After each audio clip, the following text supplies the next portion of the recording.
They're fast. They're intelligent. They're deadly.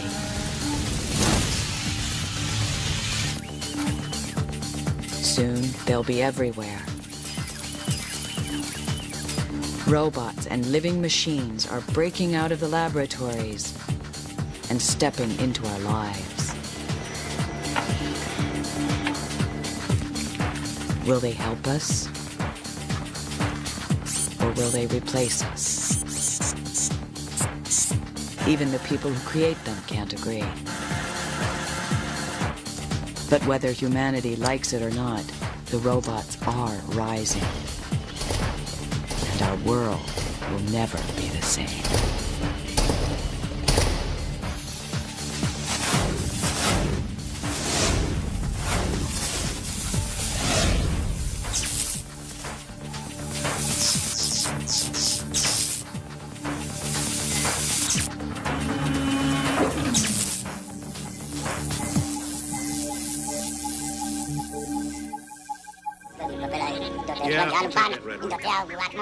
No, not that.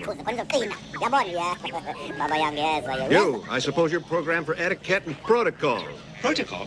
Why, it's my primary function, sir. I am well versed in all the customs. That is why I have been programmed. What I really need is a droid who understands the binary language of moisture evaporation. These are the robots of our dreams. Intelligent machines that live to serve. Can you speak Bocce? Of course I can, sir. It's like a second language to me. And these are the robots of our nightmares. Mechanical predators hell-bent on replacing their creators.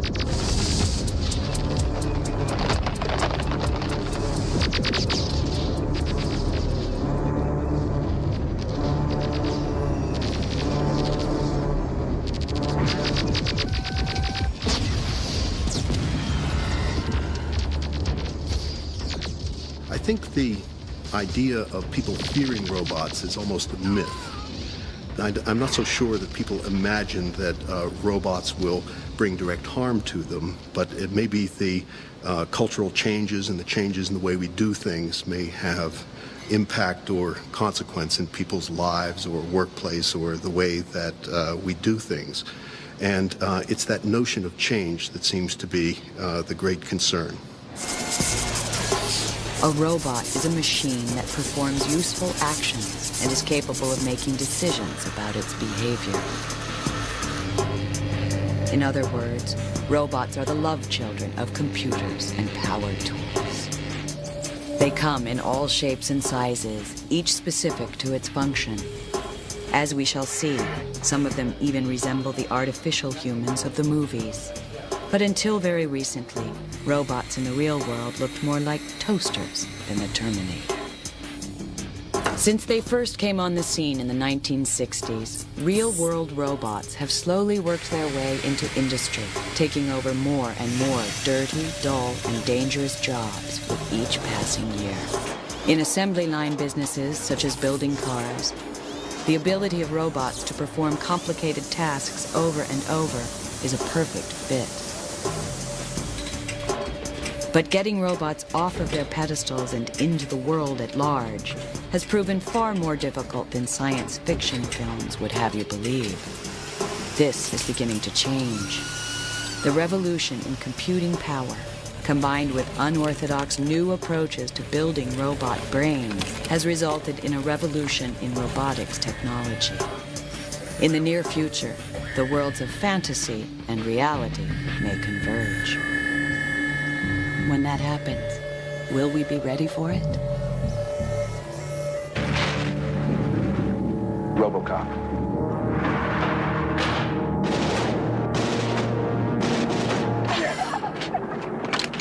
You better back up, pal! Your move, creep.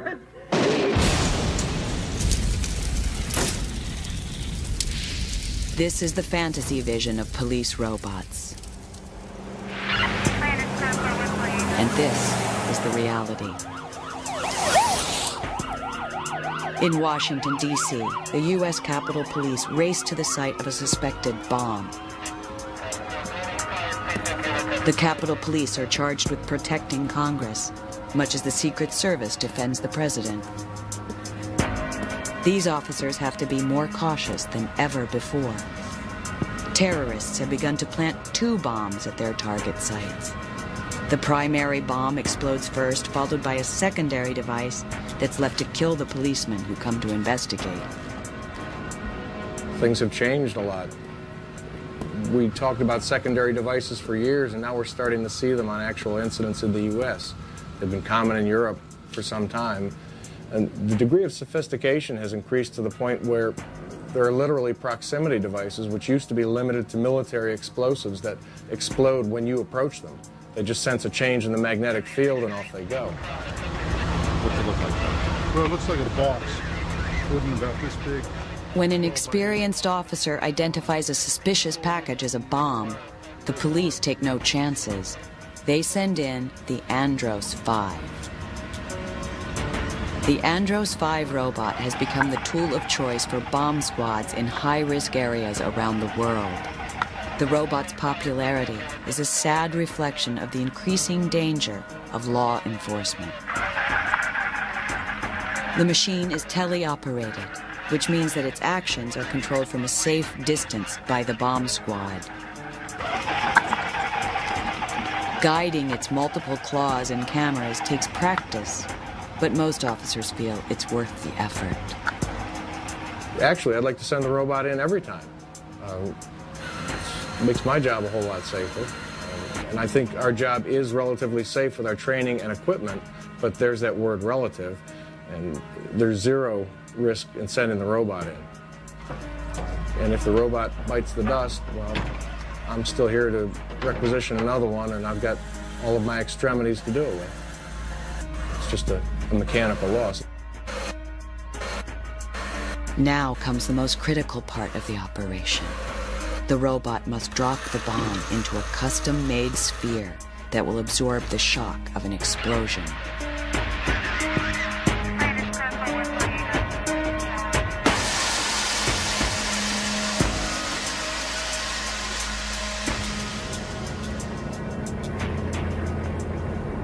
Somewhere in New Mexico, a fighter-bomber has crashed. The military needs to get a nuclear weapon out of the burning wreckage. They send in a robotic Humvee. These are the jobs that robots are beginning to take on. Jobs that literally nobody wants to do. Again, it's what roboticists call the 3Ds: dirty, dull, and dangerous work. Like the Andros 5, this robot is teleoperated. The Humvee can drive largely by itself, but its arms are completely controlled by a human operator. This is the key question of robotics. How smart does the machine need to be? The answer most roboticists give is simple. It must be smart enough to get the job done. In some cases, you wouldn't want to trust a machine to do everything. But the strain of controlling every tiny movement from afar is often too much for teleoperators, especially if there's a time delay between human action and machine response. The newest robots use the faster, cheaper computers available today to let robots think for themselves, at least up to a point. There are 3 basic ways to make robots work. An intelligent, teleoperated system has some computerized control at the robot end, but a human makes virtually all of the decisions. With supervisory control, the human makes key decisions about what the robot should do, and the robot has enough intelligence to perform its tasks without constant guidance. An autonomous robot is virtually free of human control. This might not always be a good thing.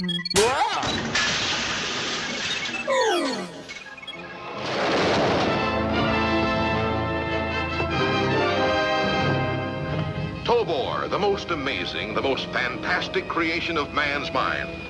Oh, he looks alive. Tobor, bringing you chills you've never known before. People's perceptions of robots as compared to what they really are is one of the biggest problems that we have to face as roboticists, because Hollywood keeps on perceiving these robots and projecting them as competent, capable machines that will take over your world when you're not looking. When in actual fact, it's very hard for a robot even to get its steely butt off the ground, let alone wander around a room and actually do something like, say, vacuum it. The real future for these things, we feel, is when we can finally break that barrier, when you can finally take machines away from the little boxes that we have to put them in, like factories or even computers, and give them the power to be able to interact in the real world. In the mid-1990s, the two Dante robots became famous for their adventures out in the most remote parts of the real world. These 8-legged tethered machines climbed into active volcanoes in Alaska and Antarctica. The first Dante broke down almost immediately when its fiber optic communication line froze and snapped. The second robot fared much better. For days, it crawled around a volcanic crater, sampling toxic gases. Heading, I think we're ready to stand up and try stroking and turning. Dante was controlled using satellite links to the continental United States. The machine received basic instructions, then slowly plotted out its descent into the crater. The mission was overseen by NASA robotics chief Dave Lavery. With the Dante projects, basically I was responsible as the NASA telerobotics program manager for being the NASA representative for both field parties, Dante 1 and Dante 2.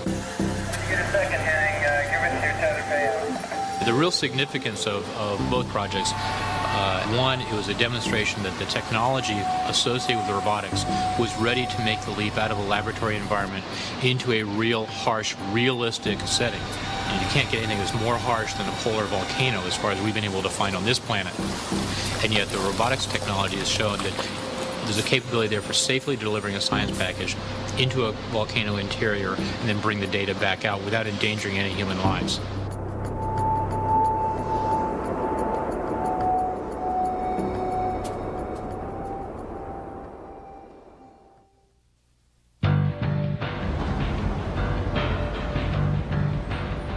Dante was a product of Carnegie Mellon University, the headquarters of one of the major figures in robotics today. Red Whitaker is a former Marine who has made it his life's work to build robots that can function in harsh environments.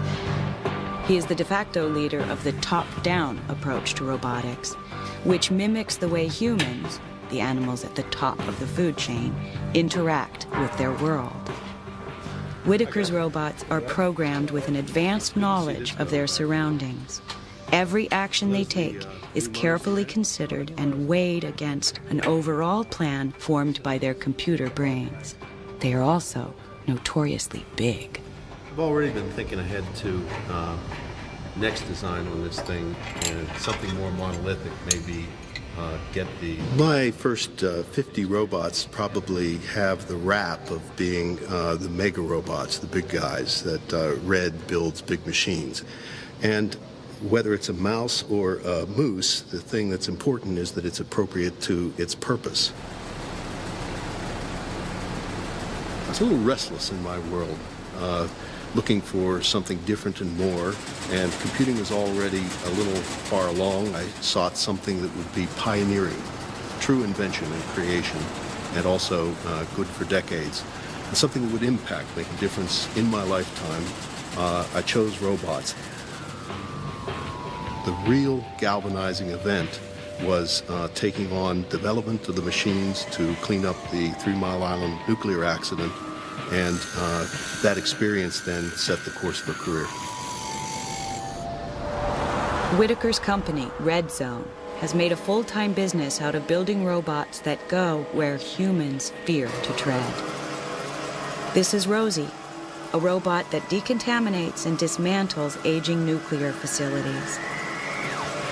In a few days, Rosie will be sent away to tear apart a reactor near Chicago. Rosie costs $750,000. Once she goes into service, she's expected to function without failure. no one will be able to fix her when she's radioactive. Houdini is a red zone robot that works at the Oak Ridge nuclear weapons plant. After lowering itself into a hazardous waste tank, Houdini uses a dozen different tools to scoop up and store away sludge so lethal it could kill most of the life on Earth. Whitaker's robots are very functional, but he will admit, they aren't very glamorous. In the early going, things were simple. Form followed function, and the only challenge was to get a robot to navigate or clean up a nuke setting or to perform an industrial task. Now people actually expect robots to look like robots and to speak like robots.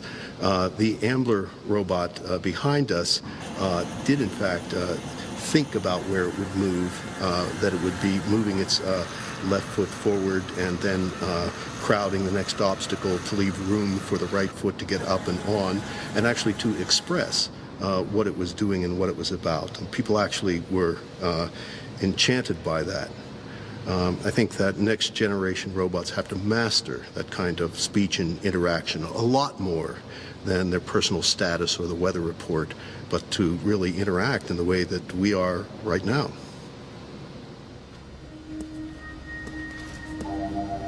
Whitaker's early robots were among the first that could function outside of a laboratory without constantly breaking down.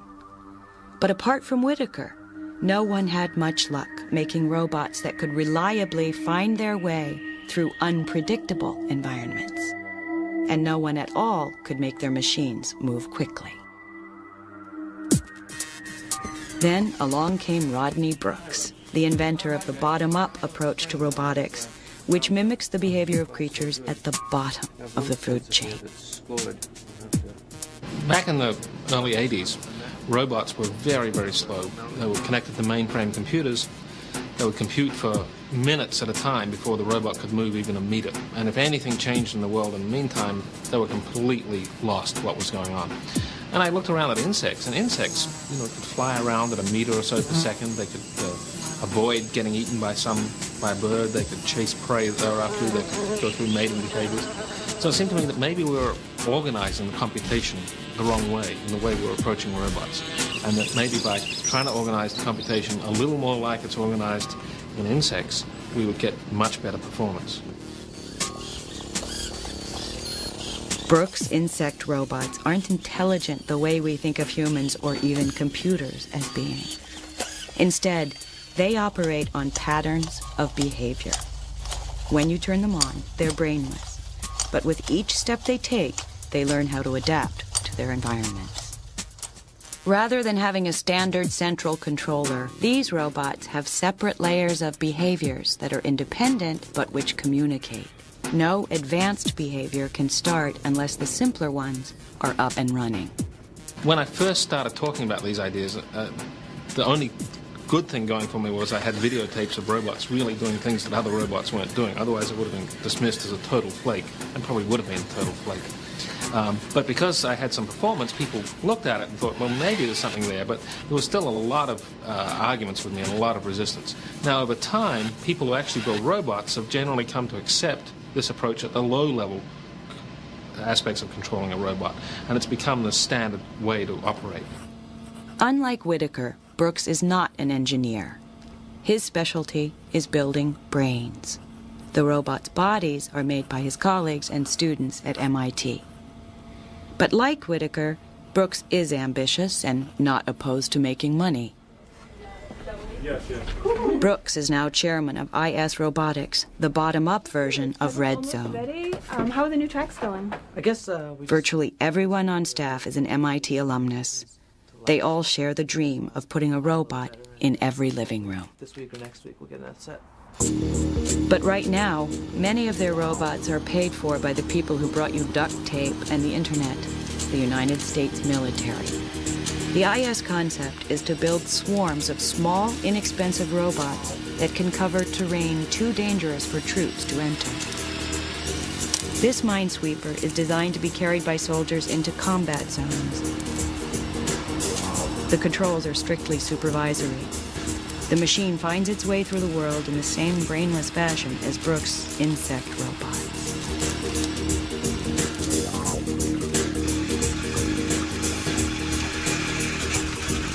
Ariel is an underwater minesweeper built for the Navy. The idea is that before soldiers hit the beach, dozens of these robots will march in and sacrifice themselves on enemy booby traps.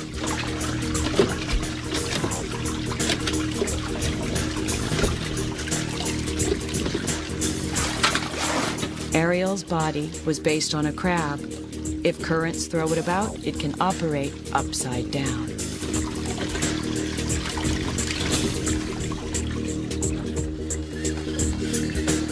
IS also sells versions of the Genghis robot to labs around the world. The original Genghis launched the insect robot revolution. It was built by Colin Angle, a one-time grad student of Brooks who is now head of IS. Angle and Brooks believe the entertainment market could provide the monetary push that commercial robotics needs. Much as computer games helped finance the microprocessor boom, a must-have robot toy could fuel the next high-tech revolution. This robot baby doll might be the start of something big. So the doll is capable of sensing lots of different interactions. Before it gets too upset and really all it wants to do is nap and eat, we can demonstrate some of these things. Like he likes to play patty cake. He can... He's just singing a song that he sings when he plays patty cake, and he likes. You can see he's kind of like that. He also likes to bounce. But of course, bouncing the baby like I'm doing, also is very tiring for the baby. So as long as I keep doing it, he'll be in a good mood. But if I stop like I did, he's going to very, very rapidly get upset. And crash.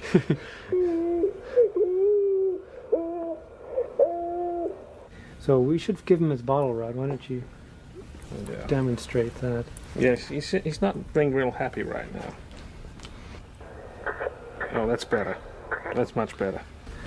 Well, we've instrumented the doll with a number of different sensors. Like inside the body, there's a ball in a cage, and we can sense where that ball is and where it's moving, and we can detect rhythms. So we use that to determine rocking and orientation, and if Rod was to hold it upside down, it really doesn't like that, and it's going to start. It'll fairly quickly start to cry.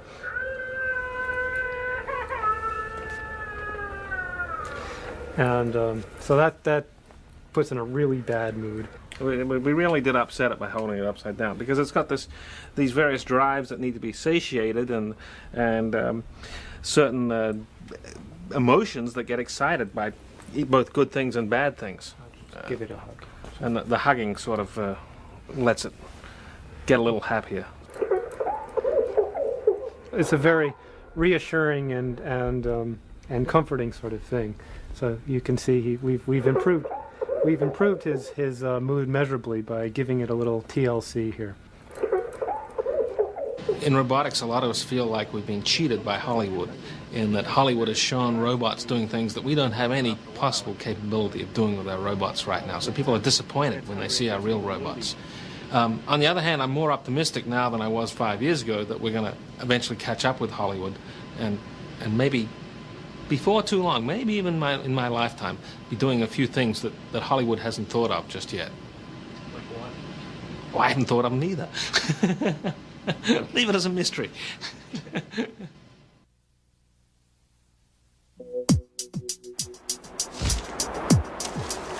The animal kingdom is filled with millions of different designs for creatures far more capable than today's robots. But as Rodney Brooks has shown, building machines based on lower forms of life is a promising path on the road to the ultimate goal, creating an artificial human.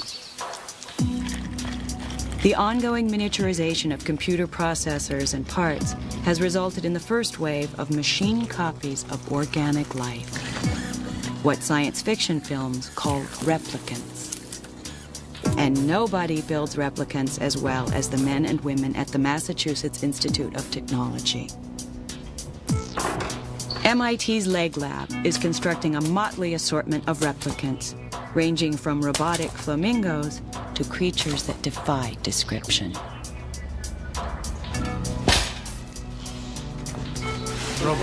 Robot's the official name. Rob doesn't like that. It doesn't really have a name. In our laboratory, how to name the thing. Sort of like naming a child, you know. Okay, here we go. The secret to getting these machines to run, walk, and hop is a combination of nuts and bolts engineering and savvy software writing. This one-legged robot has no onboard computer.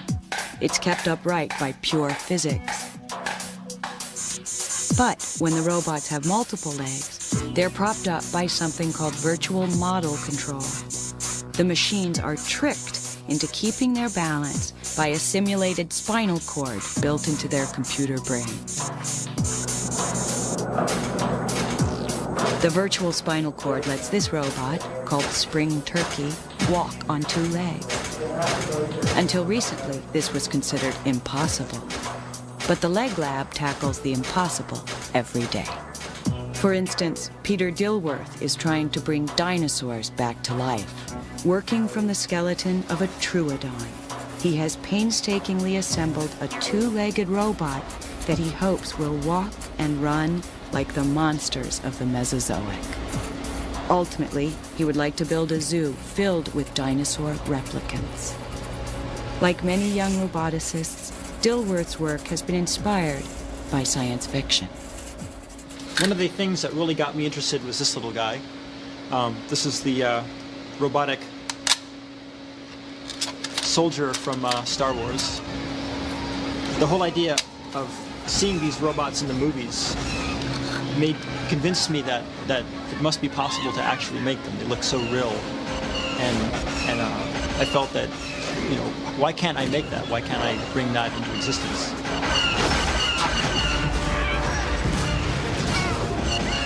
The trick of making a robot walk is being able to control forces on the legs, at least as far as walking bipedally, walking with 2 legs is concerned. I mean, there are robots with 6 legs, hexapod robots that can walk and crawl, but they're statically stable.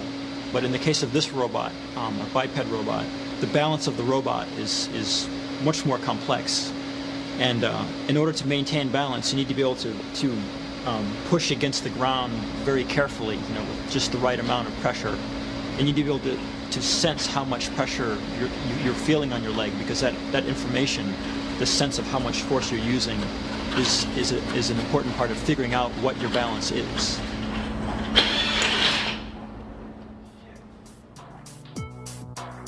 Replication doesn't just mean imitating a creature's physical movements. It can also mean emulating the way they behave. Creatures like ants, which are driven entirely by instinct, manage to accomplish great feats by pooling their limited intelligence. Could the same thing happen with machines of limited intelligence? James McClurkin has studied the way that insect colonies function by building robot ants that communicate using infrared devices. The robots signal each other if they find food, and they learn to cooperate to solve simple problems. When you make robots small, you have a lot of advantages due to their size. You can put them places where you can't get larger robots. You could have them foraging around through nuclear power plants, going through pipes, looking for cracks. You could even put them in the human body, use them for surgery. We were being funded 2 years ago to work on surgical robots about this big. They would go through your large intestine and perform surgery. So small robots are good. Only problem is that when you have small robots, they tend to be small. So one of them can't get very much done. You like to have a community of them working together to run around and collect dirt from under your refrigerator or spy in a building. In the building, you'd want, at the very least, all of them to avoid each other, so you wouldn't all end up in the same room. But some of the most promising work in replication is focused on the most diverse forms of life on Earth, the creatures of the sea. Mankind has long marveled at the grace and power of fish, which can propel themselves through ocean waters at great speed with minimal expenditure of energy.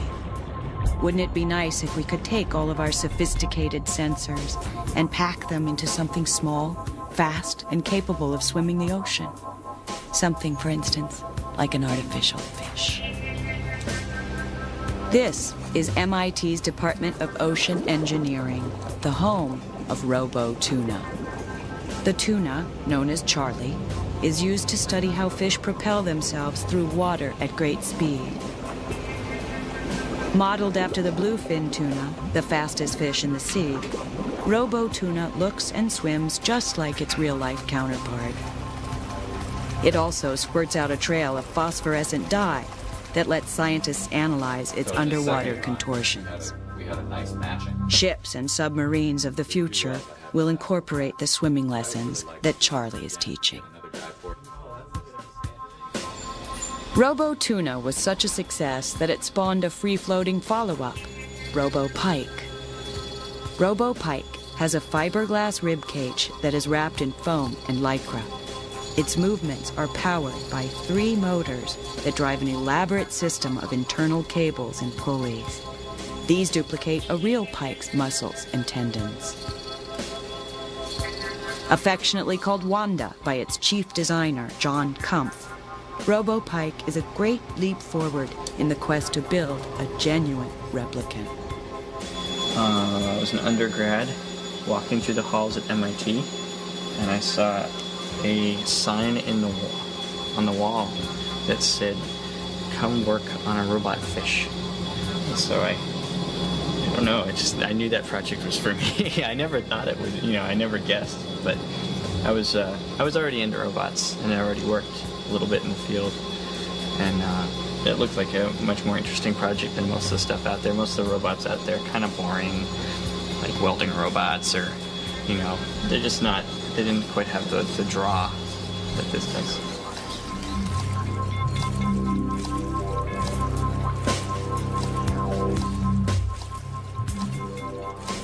Pipe is going to be used to help us learn about swimming, and eventually we're going to do something like throw it into the ocean and ask it to go follow fish around and tell us what they do. And how come we can't get our craft to go through the water with as little energy as it takes for a fish to do it? I mean, what can they do that we can't, And so part of the mission of the Pike is to figure that out, is to tell us, we can output sensors, and we can put computers on board and collect data, and we can find out exactly how this body and this undulating, this articulated mechanism, which is just like a fish, interacts with the water. So, nature already knows the solution. We have to go find out. On a warm summer evening, John takes Robo-Pike for its first trial swim in Boston's Charles River. When you start to approach a problem like this, you just develop a new respect for what goes into a living creature and how amazingly they're put together and how they're filled with creativity and of a sort that, makes you wonder if there really is a God.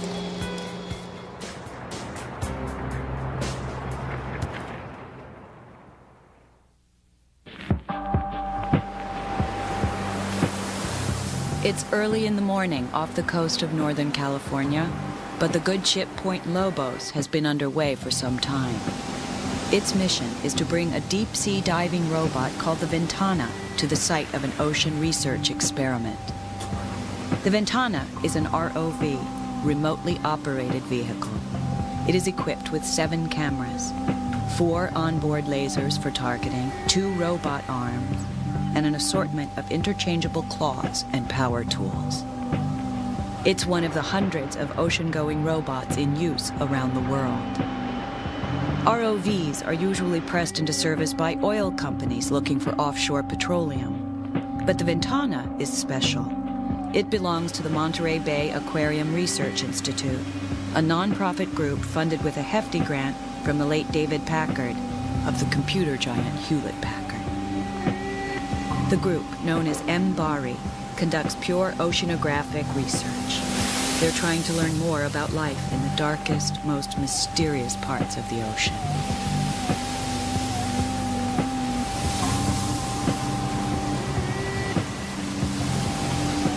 The Ventana regularly dives to depths of 5,000 feet, where the pressure is so great it could implode a human being. The pressure problem is compounded by the fact that the robot is an electrical device operating in deep water, so a leak would be catastrophic. Normally, the Ventana goes out on picture-taking missions of ocean life. Today, however, it's installing a scientific instrument in a canyon wall at the bottom of Monterey Bay. Well, see what the lasers are right now? That's our seismometer site, that hole right The there. mission is flown by a crew sitting in the belly of the Point Lobos. Can you hold it here? Yeah, go ahead. Just go ahead and zoom. I want to see how close we are to the wall. Yeah, there you go. That's good. That's not a bad area. Medium oil right away. Well, right now, the ROV is balancing on a rock. So we have 5,000 pounds of vehicle trying to hold station. You can do that? Standing up on, just touching in one place on a rock that's sticking out on the left-hand side here. And while we're balancing on the rock, another pilot is controlling the manipulator. Yeah, see, I can't swing anymore. And trying to. So what do you need me to do? Fly up in there? Cylindrical housing that would hold a seismometer into the Lateral hole. to starboard? Yeah, I need. He's got it. Yeah, it's going. MBARI does not operate any manned submersibles. They believe that robots are the future of deep-sea exploration. Humans will remain safely above water or even on land, while their robot proxies plumb the depths of the abyss. The same approach is being used to help mankind explore another inhospitable region, the black void of space. Santa Monica, California is a far cry from the vacuum of space, or even the surface of the moon or Mars. Yet it's here that roboticists have gathered for a planetary rover roundup.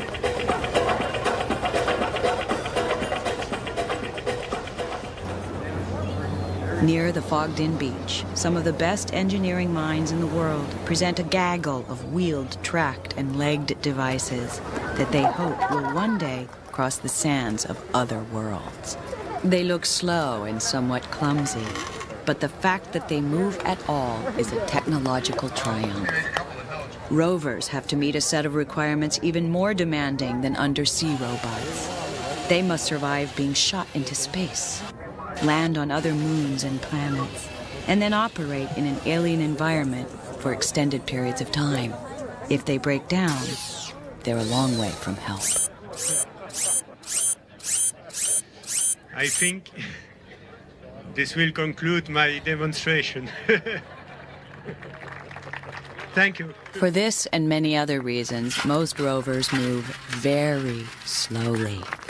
A rover whizzing across terrain in low gravity could bounce on a rock and fly over the side of a cliff.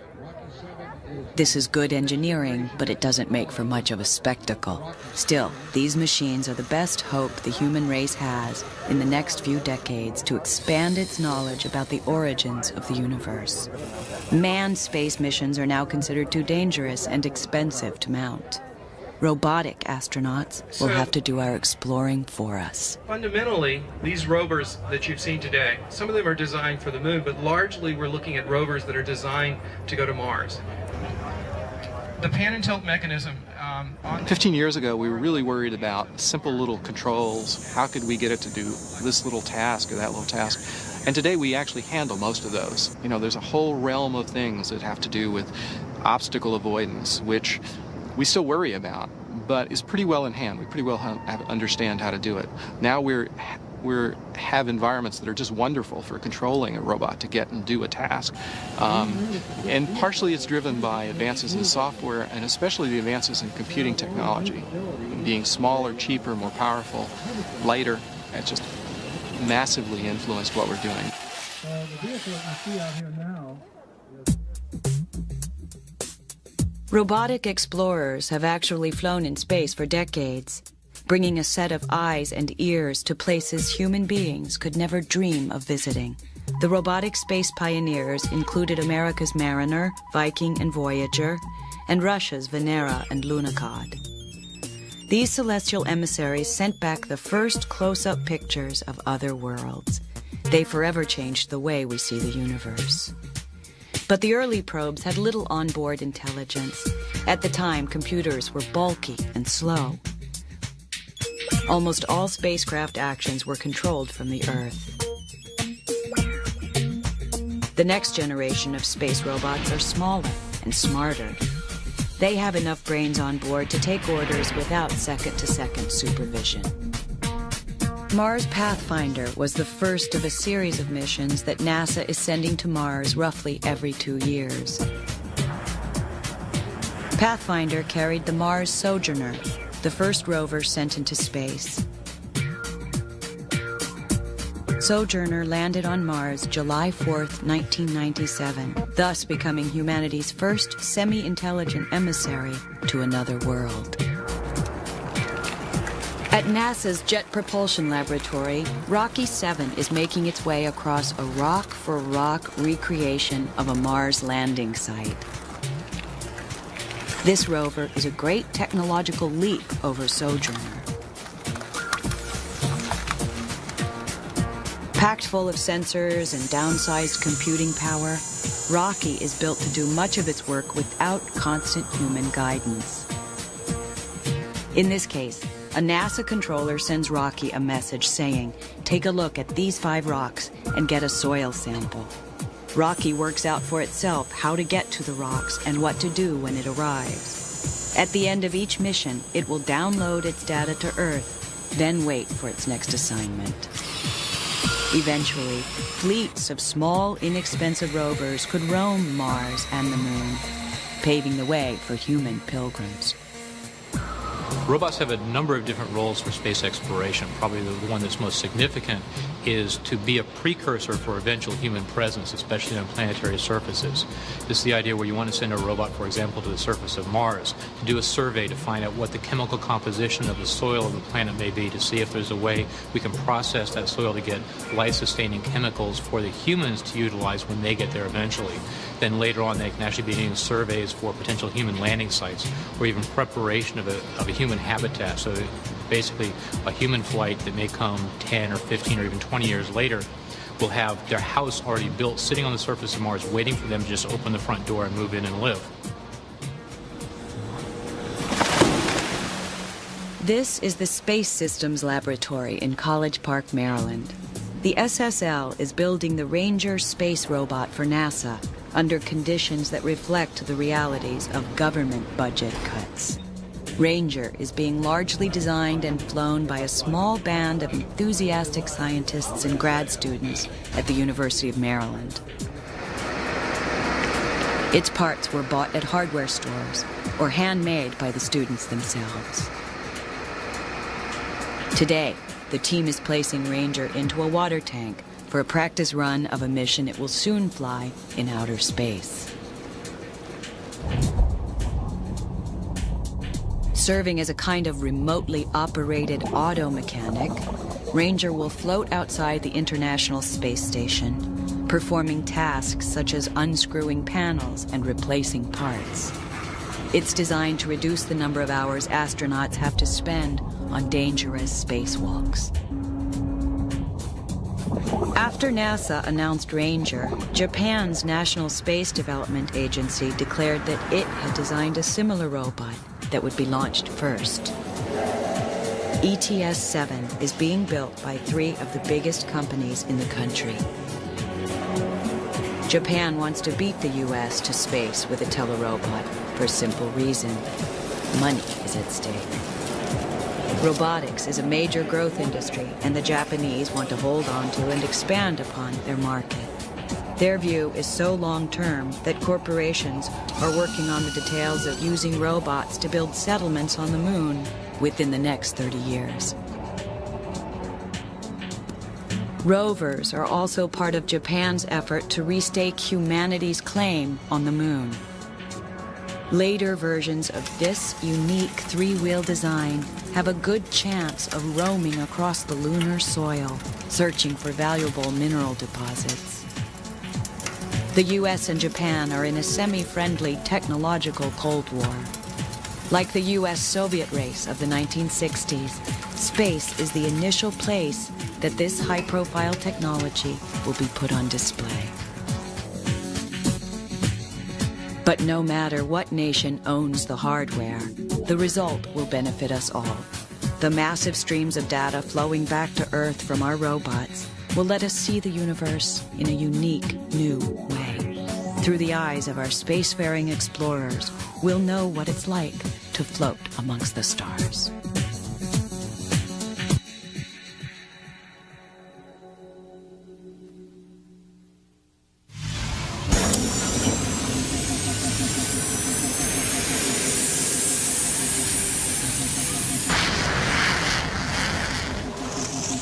You're looking at the world of tomorrow, as envisioned by survival research laboratories.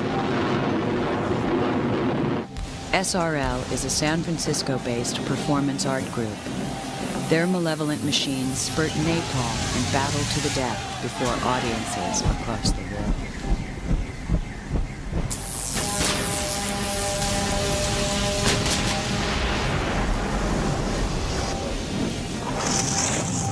The group takes Army surplus ordnance and retools it to create these Roman circuses of destruction.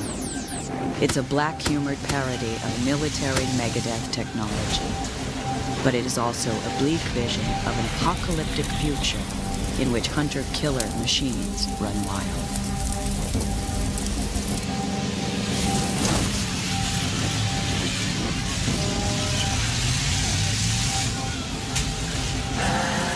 In the wake of the high-tech carnage of the Gulf War, it's not difficult to imagine that this cybernetic slaughterhouse could soon be duplicated in real life. But at the moment, battlefields ruled by autonomous robotic predators lie in the distant future.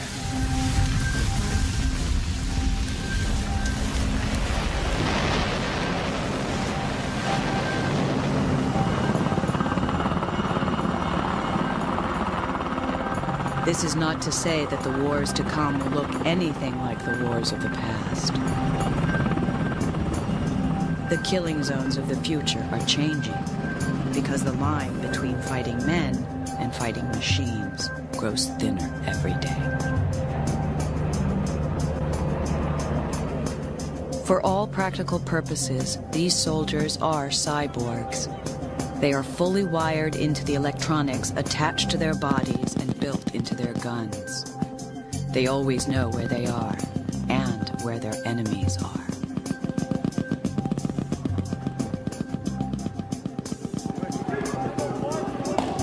Information is now a lethal weapon.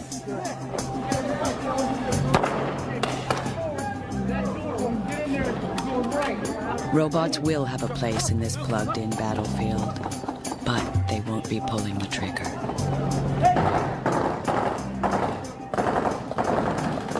The idea of autonomous or even semi-autonomous killing robots is extremely difficult to imagine for a variety of reasons. It's difficult to imagine even very advanced future robots being able to develop the sort of flexibility and cunning that a human being would be able to exhibit, the ability to address and deal with novel situations and unforeseen circumstances.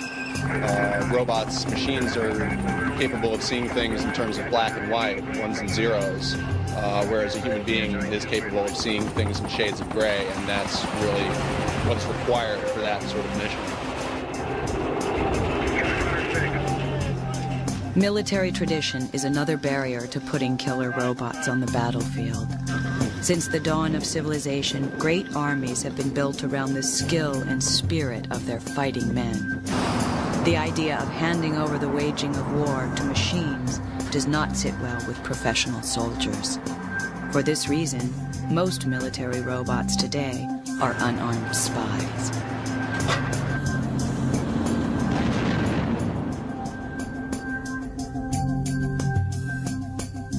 At Sandia National Laboratories, engineers have built a fleet of tele-operated robots that navigate hostile terrain and ferret their way deep behind enemy lines. Most of these machines are intended for use as scouts, ground equivalents of spy satellites or reconnaissance planes. Miniature rovers have their place here too. Their small size gives them access to areas that human spies find hard to penetrate.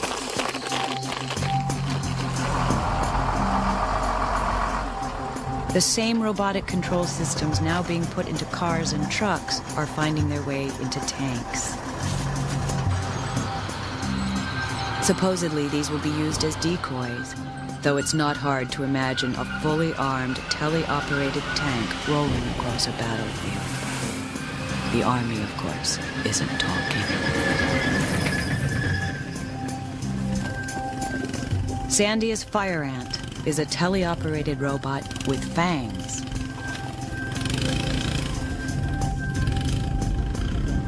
The vehicle drives out to a lonely spot, then waits for its prey.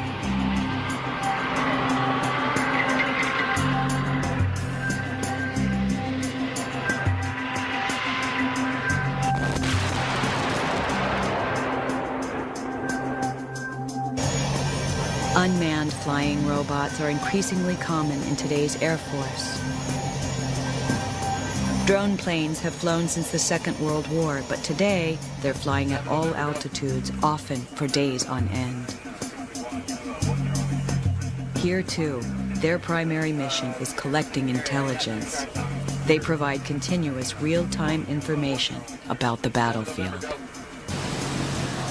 But the best-known flying robot is also the deadliest.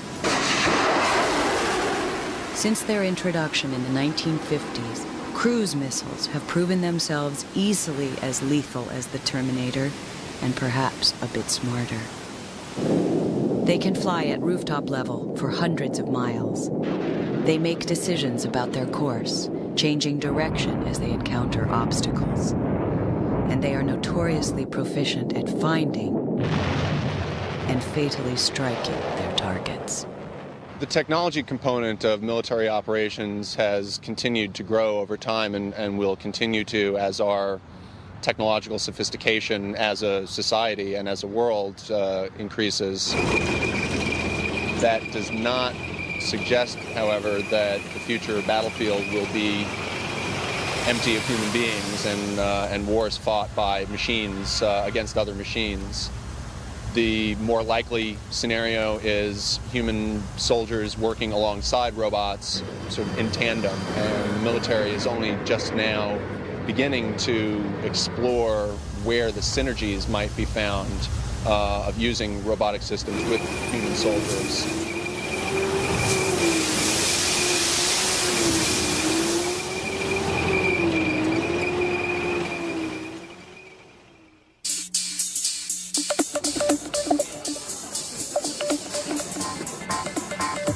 The Sega Joypolis is a two-story, state-of-the-art arcade in Tokyo's Shinjuku district.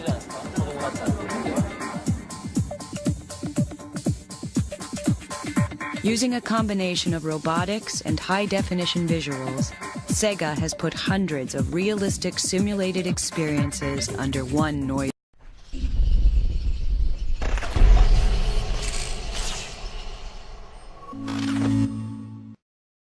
roof. For most of us, entertainment is the first place we will have up-close and personal encounters with new robotic systems. The technology that powers these machines is being built into the consumer electronics of tomorrow. It includes high-resolution screens, adaptive audio, artificial intelligence, and advanced haptic interfaces. Haptics is the word roboticists use when they mean the sense of touch. These children can actually feel the pull of a virtual fish on the other end of their line. The key to Sega's success with these simulators is the way that real-life objects are integrated into an artificial world. Game players sit in genuine racing cars or hold onto real skis. But the rest of the experience is created by computers and robots. These machines sense your movements and respond to your actions. The synthesis of man and machine is nearly perfect.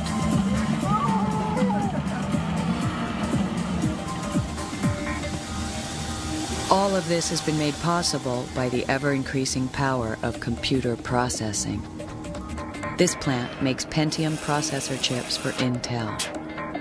It cost $2.5 billion to build, and most of the chips it's making today will be obsolete in a handful of years.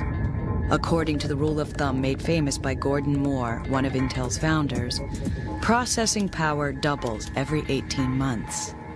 10 years from now, one CPU could have the processing power of every computer on Earth today. This incredible progress is the result of a whole new realm of engineering, building machines at the microscopic level. Silicon micromachining, which wasn't around just a few years ago but is now becoming very common, is going to have a big impact on robots and are going to let us get a lot closer to the sort of sensor density that we see on animals, on insects, where a cockroach has 30,000 air-sensitive hairs on its legs. With conventional technology, we couldn't put that density of sensors on a small robot, but with silicon micromachining, we will be able to. But for truly extreme and potentially world-changing robotics, we need to drop down another 1,000 times in size, down to the level of nanometers. Nanotechnology seeks to build machines at the molecular level. Imagine a factory such as this, shrunk way, way down. Thousands of such super small factories will assemble tiny robotic construction workers. The nanorobots will then tear apart and rearrange the atoms of whatever materials they're given. Nanorobots would be the ultimate recyclers. Just take yesterday's trash, throw it into the nanoprocessor, and out comes a sofa. But nanorobots could just as easily be programmed to turn your body into a pool of jelly. But this is the most extreme and perhaps far-fetched vision of nanotechnology. The practical work being done today is seen in this computer simulation from NASA. It shows how we might build materials that are atomically precise. This would result in lightweight, super-strong metals, plastics, and even diamond-hard surfaces that could revolutionize everything from medicine to space travel. At NASA's Ames Research Center, the mightiest parallel processing computers in the world are being used to solve nanotechnology's enormous technical challenges. This research is still in its early stages. Working nanotechnology might not happen for a long time, or it might not happen at all. A lot of the critics are saying is this is really hard, and it is really hard. But there's a couple of reasons we think that it's possible. First, if you look at the physics, nobody's been able to say, look at this physics, you can't do it. Number two is we have an example of atomically precise replicating machines, and that's life. The cell is programmed with DNA and environmental factors. It replicates. Life can build trees and whales and grass and people and dogs and whatever. So sort of life is the existence proof that being able to build atomically precise products and put them together and use replication is a very, very powerful mechanism. If the idea of self-replicating machines seems unlikely, one need only turn to Japan for a larger-scale look at the future. In the foothills of Mount Fuji, Fanuc Industries manufactures industrial machines. The ratio of humans to robots in this plant is approximately 100 to 1. Humans supervise, but these machines actually build themselves. Our robots have the ability to reproduce themselves. If they also become highly intelligent, we must begin to ask whether or not they are now alive. The advent of new technologies makes the creation of new life forms, including artificial humans, more and more likely with each passing day.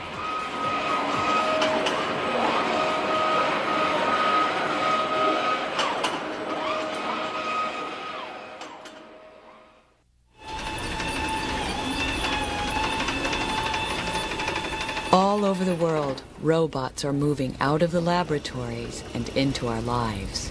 XA here. I just stopped to say hi.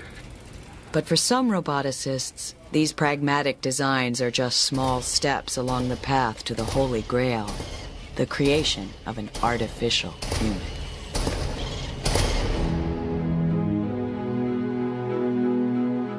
Whether they're called robots, androids, or humanoids, artificial humans have captured the popular imagination since they were first envisioned in the 1920s.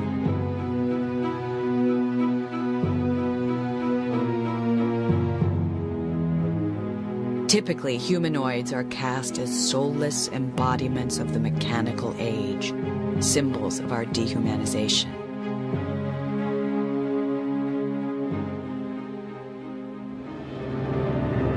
Movie robots are often strong, silent types, devoid of emotion and loaded with firepower. But he's a robot. Without you, what could he do?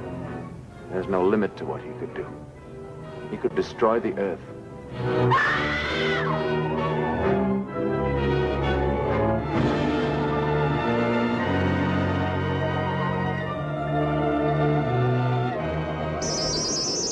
But a few friendly faces have worked their way into popular culture. You must come along now, Arthur. There's really nothing more we can do. And my joints are freezing up. Don't say things like that. Of course we'll see Master Luke again. And he'll be quite all right. You'll see. Perhaps these creations of fantasy are reflections of our mixed emotions about technology.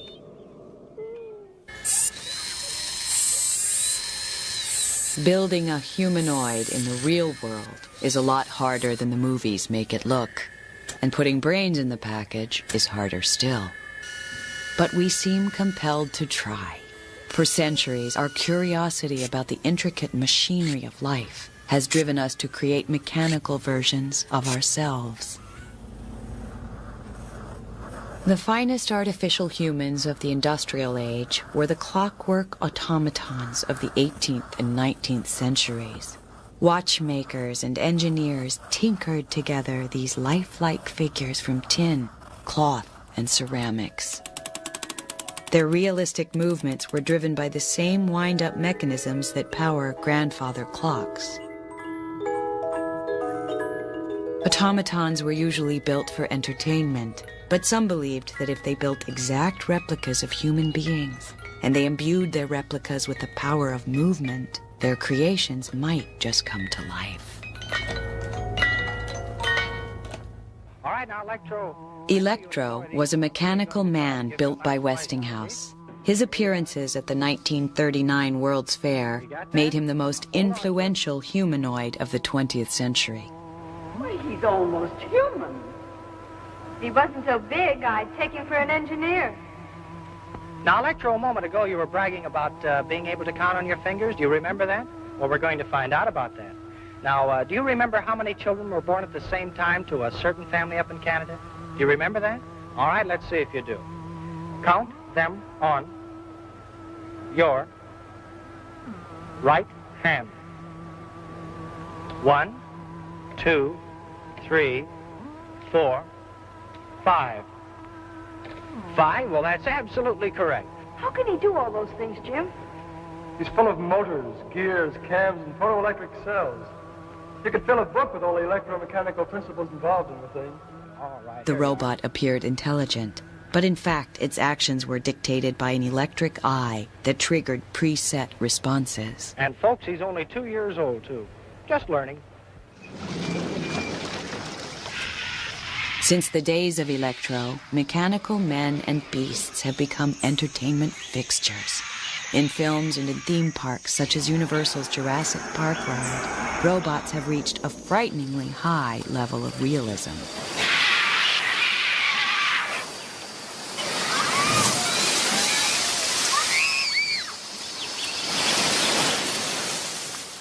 Hey, creeps! How are you enjoying it so far? Shows like this are designed to give all you people, if you'll forgive the expression, goosebumps! The Crypt Keeper of Tales from the Crypt is a state-of-the-art artificial human, or artificial inhuman, as the case may be. The robot's movements are guided by an off-screen operator. A cage around the operator's head contains sensors that track the movements of his head and face. The robot mirrors his actions. You know, kiddies, I have a great deal in common with the Phantom of the Opera. The Crypt Keeper's dialogue emerges in a convincing way from its silicone lips, thanks to sophisticated software and dozens of mechanical muscles buried beneath its skin. Hey, what's going on up there? The Crypt Keeper was built by a California company called AVG. AVG started out as a maker of industrial robots, specifically machines that sewed up car upholstery. But after creating a few androids for the movies, they left the dull side of robotics behind for the glamour of Hollywood. Now AVG builds entertainment robots for museums and amusement parks around the world. The company has designed creatures of all shapes and sizes. Unlike the robots you'll find at NASA, these machines aren't assembled in sterile laboratories. AVG's humanoids start out as plaster casts. This is a mold for a prehistoric woman being created for a Japanese museum. The white goop being painted on a cast of her arms will quickly turn into soft silicone skin. Eventually, that skin will be stretched over a robot body, similar to this humanoid's. He's called Mr. Tech, and unlike conventional robots, he's powered by air pressure, not electricity. Having air for blood makes his movement smooth, and it makes him less prone to breaking down.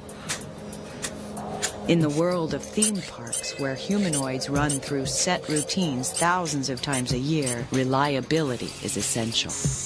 But Mr. Tech is really just an actor, playing a limited part from which he can never deviate. Will we ever build a humanoid that can think for itself?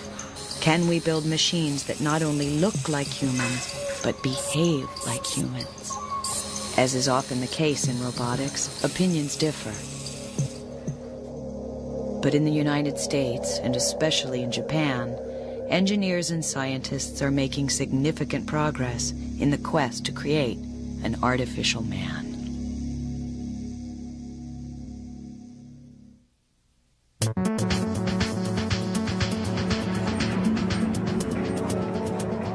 Tokyo's Aikibukuro district is a showplace for the latest consumer technology.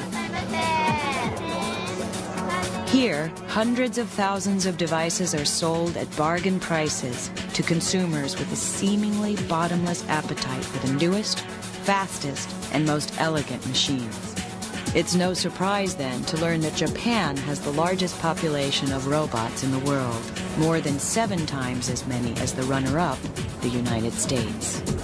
The fascination with humanoids that runs through Japan's popular culture is reflected in the real-life efforts of its engineers.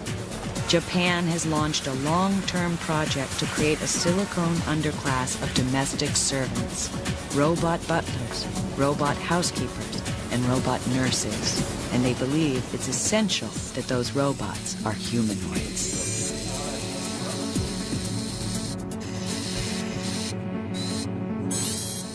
This is Ality 2. It was built at Tokyo's Waseda University. It's designed to react to stimuli the way humans do. In this case, it has been programmed to display emotional responses to the intensity of a light. Ality is the finest product so far of a nationwide technological push called the Humanoid Project. In the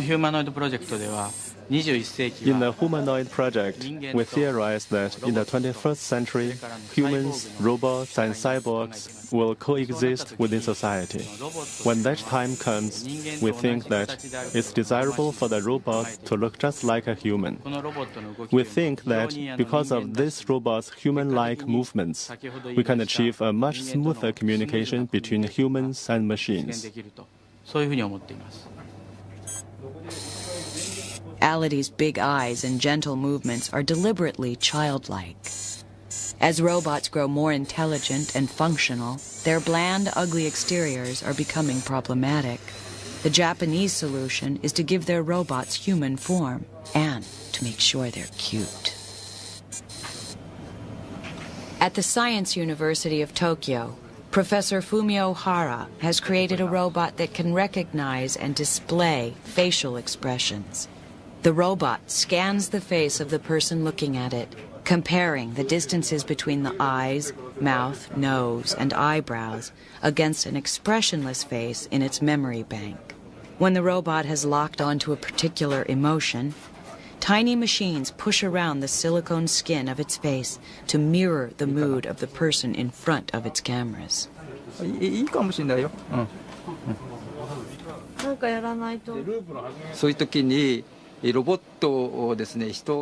This project was started in order to improve the relationship between humans and robots by improving robots' facial expressions.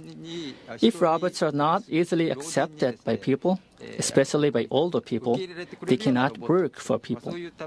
That is why we are trying to create a robot that is acceptable to the elderly.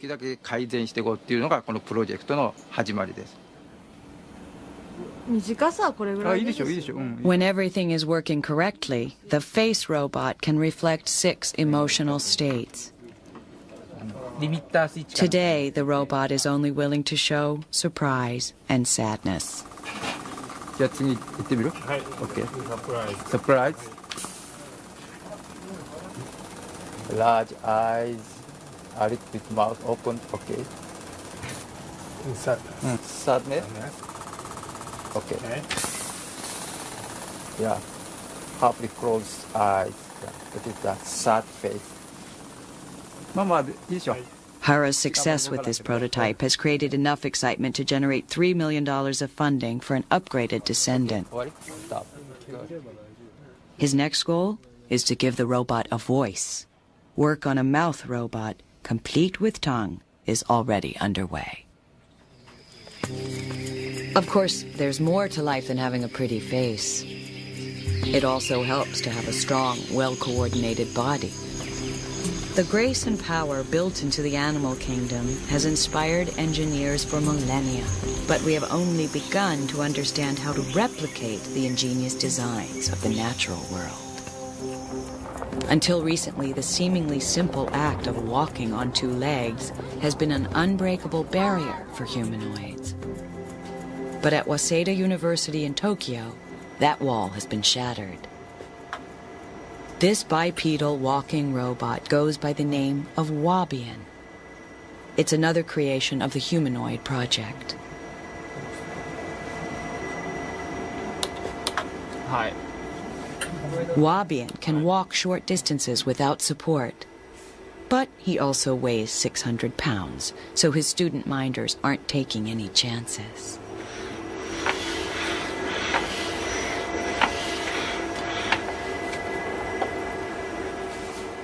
Wabian also dances. He's a little stiff, but then so are most engineers.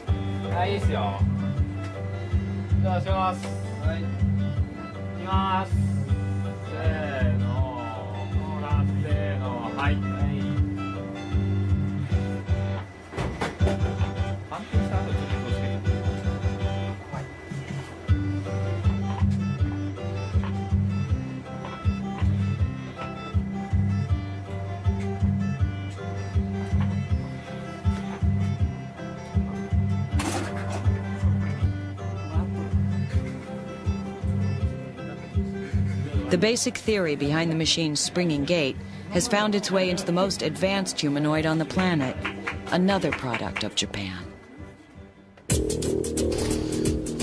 No, that's not an astronaut in a spacesuit. You are looking at the Honda humanoid, the closest thing yet to the androids of science fiction. The humanoid sees through twin cameras in its helmet. Its backpack contains its power supply and computer brain. The result of a top-secret, 10 years and counting effort by the Honda Motor Company. The humanoid does things that until recently even the most ambitious roboticist would have thought impossible. It can walk across this corporate lobby without banging into the potted plants. And more significantly, it can safely negotiate this flight of stairs. The humanoid controls its own walk, but its hands are remotely operated. It is intended to work alongside humans in the factories of the future. In another 10 years, when the project is complete, the entire machine will be controlled by simple voice commands, such as, "Pick up that car." The Japanese are the clear leaders in building humanoid bodies. But who's building the robot brains?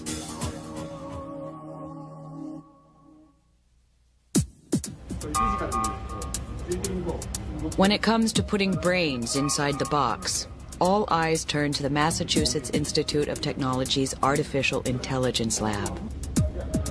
Since the 1960s, the lab has been the center of machine learning. It's here that the one-time bad boy of the artificial intelligence world is attempting to bridge the gap between mind and body.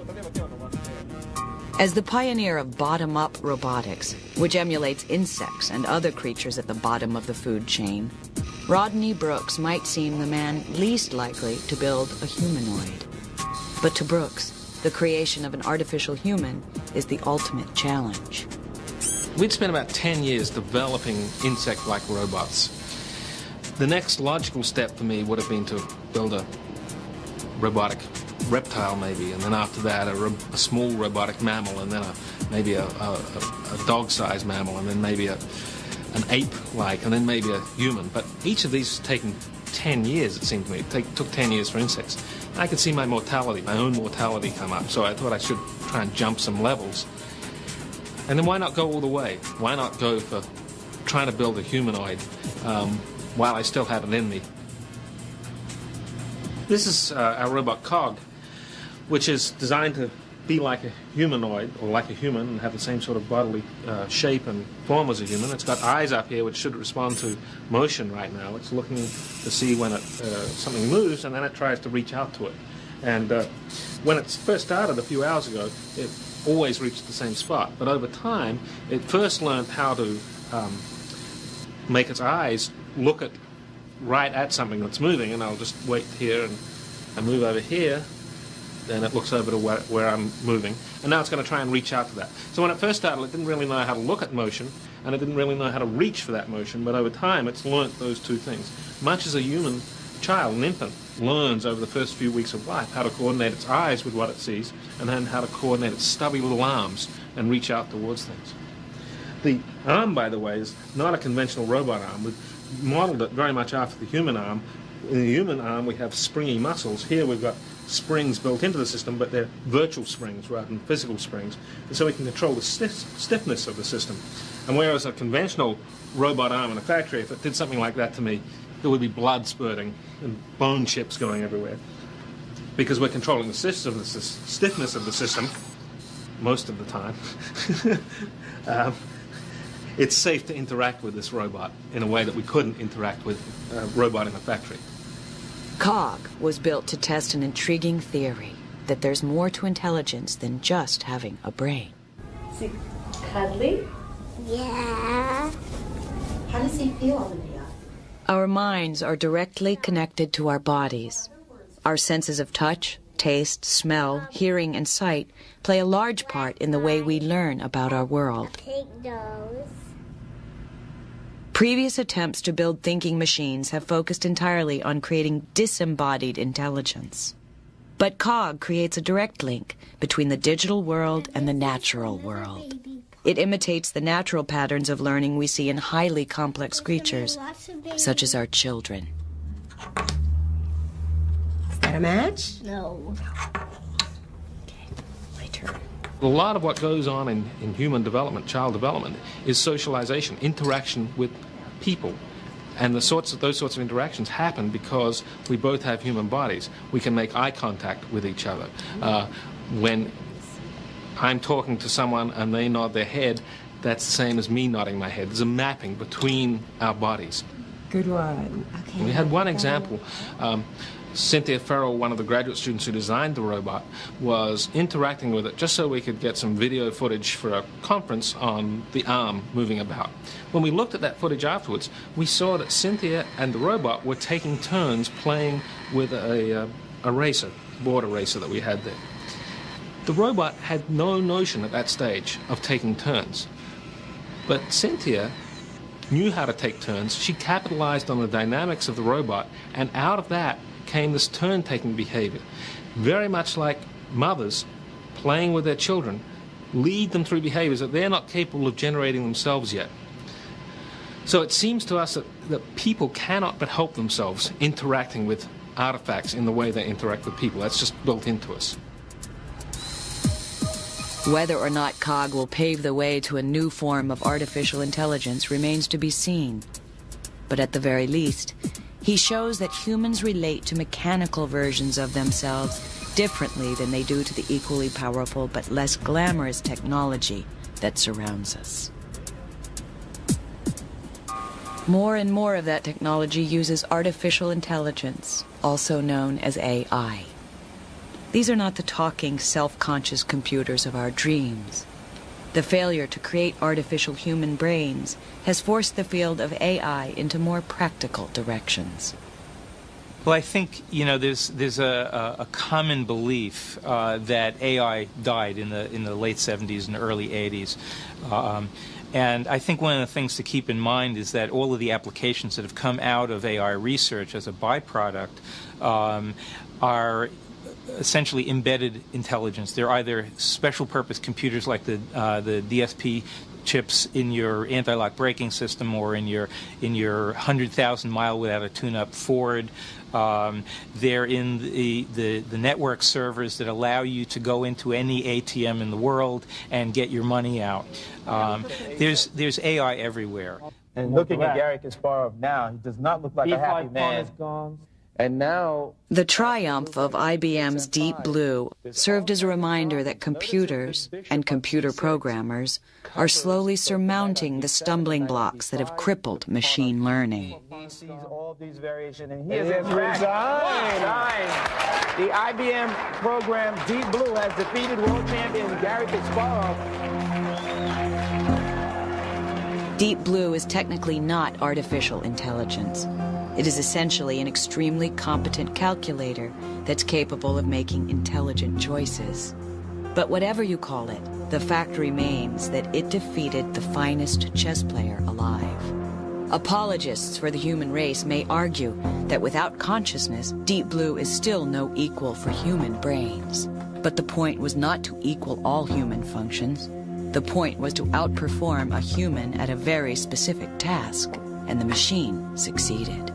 At a time when computer processor power is still exponentially increasing, it seems clear that our creations are gaining ground and going past their creators. There is a great difference between building an extremely clever computer and a machine that is self-aware. But do we really want machines to be able to contemplate their mechanical navels? As science fiction movies have preached for years, machine consciousness is not necessarily a good thing. This is the voice of world control. I bring you peace. It may be the peace of plenty and content, or the peace of unburied death. The choice is yours. Obey me and live, or disobey and die. The frightening story of the day man built himself out of existence. Colossus. Sees all, senses all, knows all, controls all armaments and all defenses. When this emotionless creation becomes the master of man, the result is catastrophic. They built Colossus, supercomputer with a mind of its own. Then they had to fight it for the world. I think most people tend to think of intelligent machines as being conscious, conscious the way you and I are. The problem is that most artificial intelligence applications are not dealing with consciousness. They're dealing with intelligence, and there's a tremendous gap between consciousness and intelligence. Animals have tremendous amounts of intelligence in order to survive, in order to adapt to changing circumstances, changing environments, but they don't necessarily have consciousness as we, as human beings, believe we're endowed with this. Human brain function has proven harder to imitate than the pioneers of artificial intelligence believed. The 100 billion neurons in our brains are hardwired into our bodies in a way that still baffles researchers. Our ability to sense our environments and make quick decisions has grown out of millions of years of evolution, spurred on by our competitive instinct to survive. Would it be possible to accelerate machine learning by building emotions and a survival instinct into their programs? Or should we accept the fact that machines think in a completely different way than humans? And perhaps that's all for the best. Professor Shigeo Hirose of the Tokyo Institute of Technology is one of the foremost roboticists in the world. He has built creatures of all shapes and sizes, with the exception of humanoids. The professor feels strongly that machines should remain machines. If we try to create a slave race of exact replicas of human beings, and we give them emotions, we end up suppressing their desire to live. If that happens, everybody starts having a fear that one day the master and slave relationship will collapse, and something like Spartacus's rebellion might occur. But if we create a machine that is not human-like, we can avoid this problem. New acquisitions. You are a protocol droid, are you not? I am C-3PO, human yes or no will do. This is another argument in robotics. If we create intelligent machines, do we have the right to treat them as slaves? We have been without an interpreter since our master got angry with our last protocol droid and disintegrated him. Disintegrated?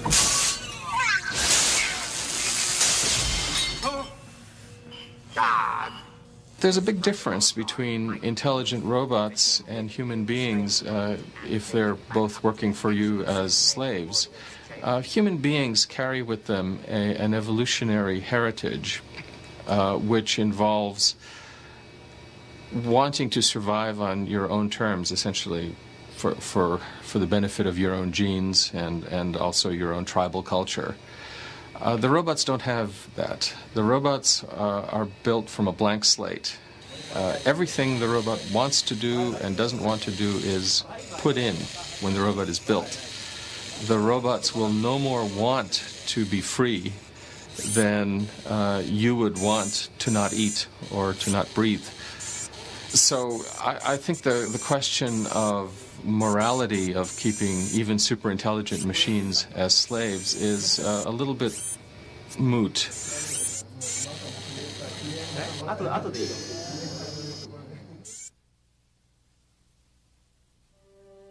A little family out for a walk.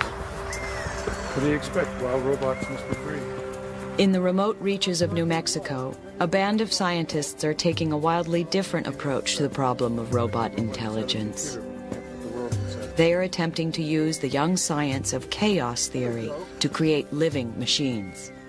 This is the robotic face of a field called artificial life. Dr. Chris Langton is considered the father of artificial life. He builds simulated organisms inside his computer and watches them evolve. Langton and his colleagues are trying to unravel the mystery of how life is created. The molecular biology of the last 40 years or so has given us a very good understanding of how the lowest level bits and pieces of biological organisms work. What we do not have a very good understanding of yet is how all of those pieces work together to form one big organism. Computers have really given us the tool to understand how a whole organism is synthesized. Yeah, it's meant for desert terrain. This is not the world's prettiest design, but it certainly is effective. The mechanical insects created by engineer Mark Tilden and physicist Brossel Haslager are the first machines to apply the theories of artificial life to robots. These machines are all reflexes and no brains. Unlike conventional robots, they are not driven by digital technology. Their spark comes from the analog patterns of nature. How many transistors on this? A total of about 60. So there's barely enough on this thing to make a good, decent radio. The interesting thing between my technology and other types of roboticist technology is based upon the digital versus analog design aspects. My devices do in 12 transistors what many people can't do in 12 computers. Now, why is this? Well, let's take a look at the biological data. There's not a single living thing on this planet that has a digital computer as a brain. They all have analog systems. Yet what we have tried to do in a lot of things, like everything from artificial intelligence to even conventional robotics, is try and mimic analog processes in the digital domain. Well, this is sort of like the speed of light limit. I mean, we're already approaching that with our technology. The chances that we are also approaching the analog limit in digital technology means that I think that we are not going to be able to make competent full robot bodies that use just strictly digital electronics. So I started doing all my evolution exactly upon that sort of basis. I started out with the simplest possible analog creature I could, and I have evolved from that device, from one creature up to over 200 interactive living machines, as we call them, inside my Robot Jurassic Park. And that is my basic philosophy. And the technology that comes from that is because the robots evolve these things because they need them, not because I've programmed it in. This is Walkman. Now Walkman, okay, I'm going to turn off Walkman now. When Walkman started up, you notice he staggered for a fraction of a second, and within a step and a half, this animal learned to walk. And this thing is not a toy in the sense that if it bangs into an object, it will adapt and try to find a way out toward a target, let's say a source of light. It does this with no computers. It does this with a very small number of transistors. These are machines that are close to alive, as close as any machine has ever come to being alive. They're survival platforms. Their only purpose in life is to survive, and so they are amazing animals. And I call them animals because after a while you get to think of them as alive. And so Walkman, which is in free space, doesn't do anything very interesting, but as soon as it comes in contact with the world, I can grab Walkman. I can, unlike most robots, I can touch him. I can try to stop him from walking. He'll fight me. He adapts. He begins to change his gait. You can see his structure turning. He completely changes his behavior. So depending on the external world completes the architecture of this machine. He's now completely annoyed, and he wants to get out of my hand, so he's flashing his lights to see where I am. Walkman and its cousins are driven by simple urges. They're often solar-powered, so they seek out the life-giving rays of the sun. They are also inexpensive and relatively easy to build. Most of their parts are scavenged from discarded personal stereos, pocket calculators, and children's toys. Their low cost makes them expendable, but putting them out of action is easier said than done. These robots are built to take a beating. Tilden calls it biosurvivability. The concept of biosurvivability is one that I'm trying to get inside my machines. That is, you make a device which fights for its survival, and then you trick it into doing a task for you later on. That is, you trick it into doing a task in the same way that you put blinders on an ox to get it to pull a plow. You stick special sensors on a robot to get it to cut your grass. But in all cases, it means that if you've got something like a robot that is chewed up by your dog, even though it's sick and hurt and damaged, its survivability still forces it to do a task, even if it's undergone real problems. And this is a real difference from sort of like standard digital techniques, which are a bit flip and a wire cut away from immobility. My robots can be horribly mangled, and they still do their job. These artificial animals lack higher brain function, but they're far from simple. They do a vast amount of calculating, but on a level so deep it approaches chaos. Chaos is a name for the underlying complexity that's built into the seemingly random patterns of nature. The mathematics driving this are difficult for most humans to grasp, but the result is a machine that functions more like a natural organism than a man-made construct. This is Snake, and Snake is the most unusual creature. It's actually quite frightening. I'm holding it now in my hand, and Snake is reacting to me in various modes. It can spin like so. It can move along its length like a regular snake, but mostly it's not walking. This thing is moving through its environment by using modes of movement that biology, for the most part, never implemented. So Snake is really the first truly alien creature of this family of parallel life machines. And if you held it in your hands, you would see why.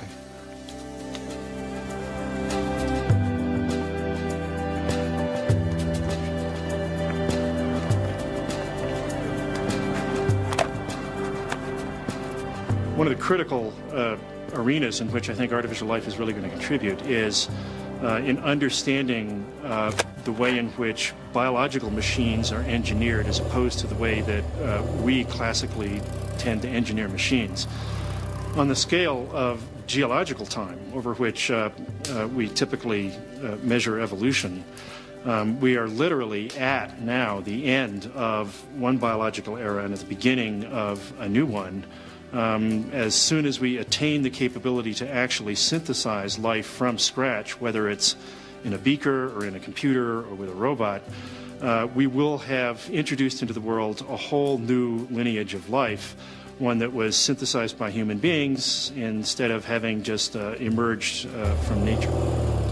I'm going to bet that by the year 2000 or within a decade of then, we will have built a machine that satisfies most of the criteria that biologists currently apply to living organisms.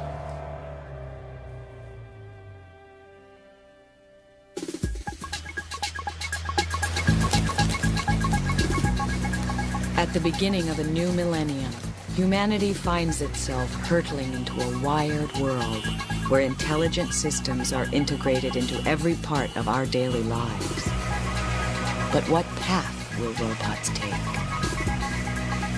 Will our creations remain unintelligent and unaware, capable only of following simple commands?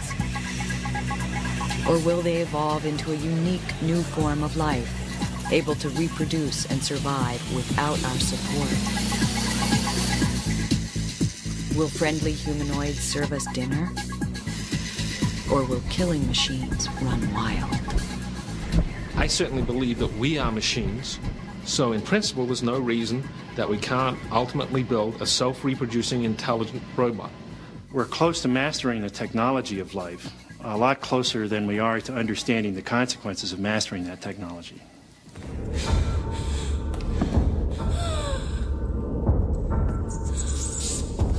We always think that, oh my goodness, it's going to go after Sarah Connor.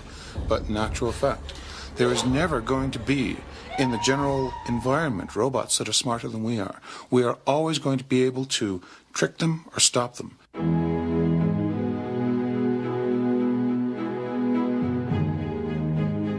作れればいいんですけども、それはそう簡単には Technically speaking, it might be possible to accomplish the goal of creating a self-replicating robot within 100 years or so.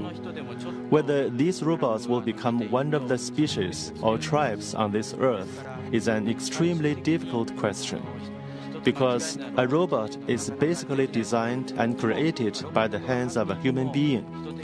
I think it all depends on the human's intention. In other words, whether we want to design robots with that kind of ability. If we decide to design robots that are self-evolving, what can we do to prevent them from becoming a threat to humanity? I think this is a big issue which our society has to determine in the future.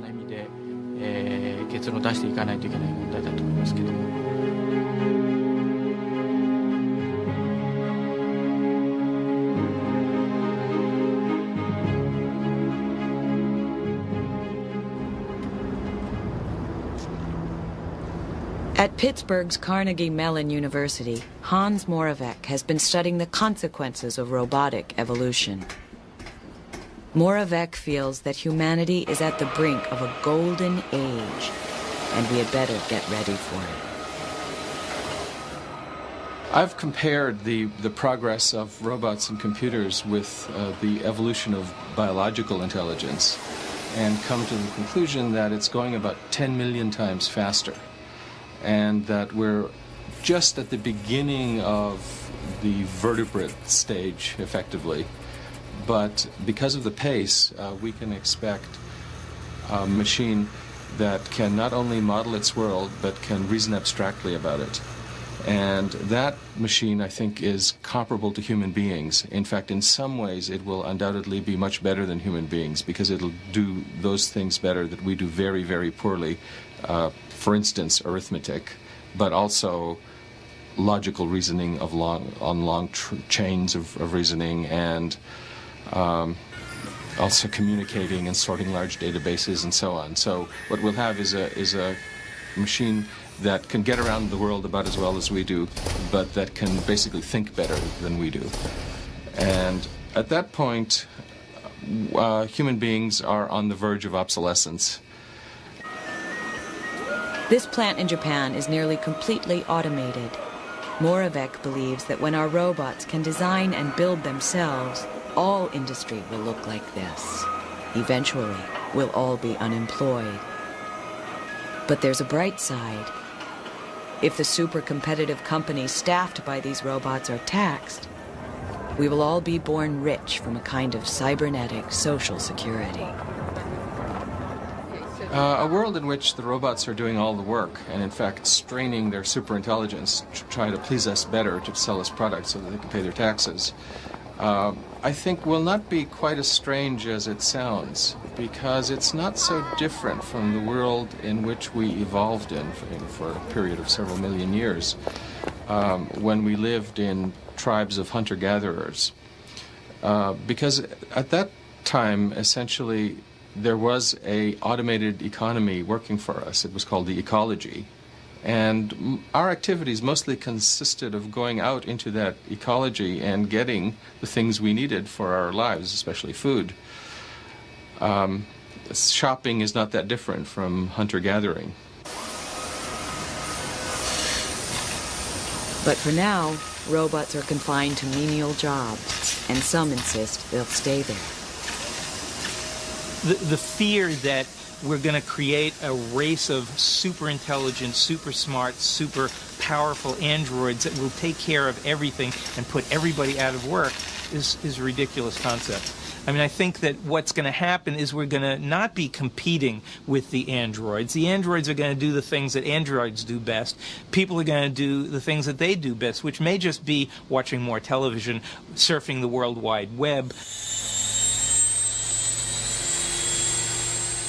There's going to be all sorts of different looking robots depending on what their task is.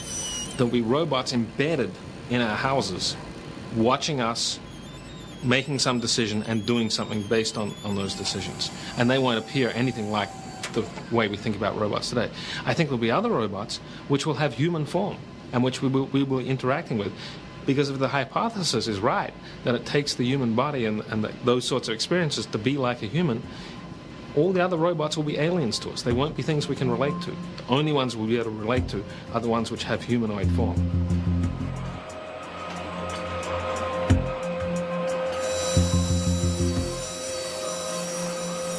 Technology is an incarnation of the human urge to survive and prosper. Our machines help us to overcome our limitations. Endowing our robots with intelligence is the next step in our ongoing effort to make our lives easier. But as our creations grow ever more complex and self-reliant, our fear of technology grows.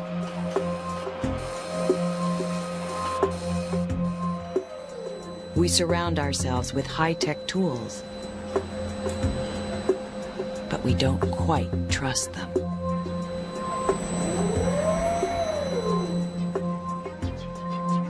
But living machines, even artificial humans, may turn out to be less alien than airplanes or television sets. All of the complex devices we depend on, but don't really understand. Perhaps, by making our machines more like ourselves, we are bridging the gap between creation and creator.